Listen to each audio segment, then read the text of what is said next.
अस्सलाम वालेकुम dear students. आज की हमारी डेफिनेशन है फार्माकोलॉजी। ये फार्माकोलॉजी क्या होती है? बायोलॉजी की एक ब्रांच है।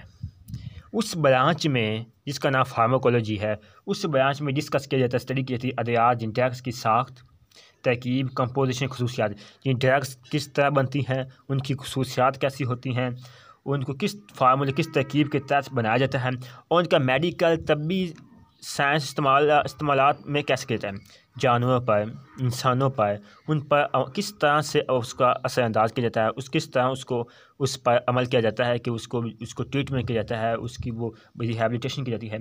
उस तमाम स्टडी को, इस बायोलॉजी की इस ब्रांच को कहते हैं pharmacology.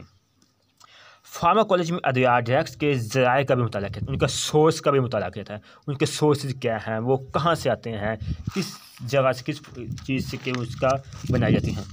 Pharmacology is study of drugs. Pharmacology study है, मुताला है ड्रग्स कंपोजिशन जिन तरकीब, प्रॉपर्टीज, खसूसियात एंड मेडिकल एप्लीकेशन और तभी आलात इस्तेमाल के मुताला को फार्माकोलॉजी कहते हैं। दिस सोर्सेज ऑफ ड्रग्स, यानी ड्रग्स के सोर्सेज ज़राए किन किन ज़राए से हासिल की जाती है, कौन किन किन अवामल से।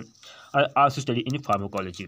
अद्वियात के साख्त, कंपोजिशन, खसूसियात और तभी इस्तेमालात के मुताले को फार्माकोलॉजी कहते हैं। फार्माकोलॉजी में अद्वियात के ज़राए का भी मुताला किया जाता है।